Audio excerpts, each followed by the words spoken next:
So hello guys welcome to my mini blog. के छ तपाईँहरूको हाल खबर? एकदम सन्चै हुनुहुन्छ होला अनि म पनि सन्चै छु, आरामको छु गाइज।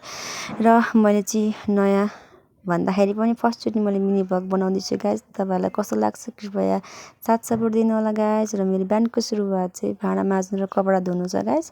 अब के गर्नु त होइन, बिहान उठेर भाँडा माझ्ने काम छ। अनि त्यस पछाडि चाहिँ गाइज अब म चाहिँ भाँडा माझ्नुभन्दा अगाडि चाहिँ यहाँनिर कुखुराको खोरमा गएँ। यहाँनिर चाहिँ मैले थोरै कुखुरा लगाएको छु। अनि तल छ हाम्रो लोकल कुखुरा। यो चाहिँ हाम्रो कान्छी बुहारीले गाउँबाट ल्याएको कुखुरा हो, लोकल हो, प्योर लोकल हो नि फेरि गाइज। अनि त्यस पछाडि चाहिँ म भाँडा माझ्दैछु गाइज। अब के छ त काठमाडौँमा अब यस्तै हो होइन, कुखुरा सुखुरा पाल्यो भने अलिअलि मासु खाने हुन्छ। त्यही भएर चाहिँ गाइज हामीले चाहिँ कुखुरा पालेको छौँ एक दुईवटा होइन।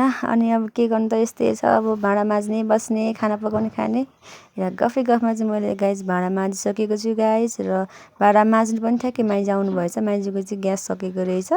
अनि यहाँ काठमाडौँमा चाहिँ ग्यास एकदमै सर्टेज छ, हाफ ग्यास मात्रै पाउँछ। अनि त्यही भएर ग्यास भर्नु पनि हाम्रो निकै पर जानुपर्छ नि त। अनि त्यस पछाडि चाहिँ माइजूले सुरुमा बोक्दै हुनुहुन्थ्यो, अनि त्यस पछाडि माइजूले सक्नु भएन। अनि त्यस पछाडि हामी दुईजना बोक्दैछौँ गाइज मिलेर, मामा र माइजू र भान्जीले। अनि त्यस पछाडि चाहिँ माइजूलाई म बोक्छु भनेको, माइजूले पुरै हेर्नु न त्यहाँ बाहुबली बनेर होइन पुरै आफूले एक्लैले मात्रै बोक्दै हुनुहुन्छ। माइजूले चाहिँ पुरै होइन सकि नसकि बोक्दै हुनुहुन्छ क्या गाइज। हाम्रो चाहिँ अलिक पर जानुपर्छ ग्यास भर्नुको लागि। र गाइज हामी चाहिँ ग्यास भरेर पनि आएर पनि अब म चाहिँ कपडा धुन लागेको छु गाइज। मेरो चाहिँ कपडा थोरै कपडाहरू छ धुनुको लागि। अनि अब म चाहिँ त्यति धेरै फोहोर गरेर राख्दिनँ कि कपडा चाहिँ म एक दुईवटा हुनु बित्तिकै धोइहाल्छु। र आफूलाई पनि सजिलो हुन्छ कि धोइहाल्यो भने चाहिँ। अनि त्यही भएर म चाहिँ कपडा धुँदैछु गाइज। अब के गर्नु त, काम छैन, कपडा धुने खाने बस्ने बाहेक अरू केही पनि काम छैन गाइज। अब यस्तै हो जिन्दगी, लाइफ भनेको चाहिँ होइन। अनि त्यही भएर चाहिँ गाइज मैले चाहिँ मिनी ब्लग बनाऊँ भनेर चाहिँ टाइम पासको लागि मिनी ब्लग बनाऊँ भनेर चाहिँ मैले सुरु गरेको हो गाइज होइन। अब के गर्नु त, अब यत्तिकै बस्नुभन्दा मिनी ब्लगहरू बनायो भने बा तपाईँहरूले साथ सपोर्ट दिनुभयो भने बा केही हुन्छ कि भनेर चाहिँ मैले चाहिँ मिनी ब्लग बनाउन सुरु गरेको छु गाइज।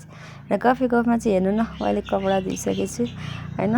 तपाईँहरूसँग गफ गर्दा गर्दै मैले कपडा पनि धोइसकेँ। अनि त्यही हो गाइज। अब तपाईँहरूले साथ सपोर्ट दिनु होला, माया गर्नु होला गाइज। अब चाहिँ हामी नेक्स्ट भिडियोमा अवश्य नै हामी भेट्ने नै छौँ गाइज होइन। भर्खर त सुरुवात हुँदैछ गाइज, सबैजना सपोर्ट दिनु होला भन्दै मेरो मिनी ब्लग यही राख्छु। By by.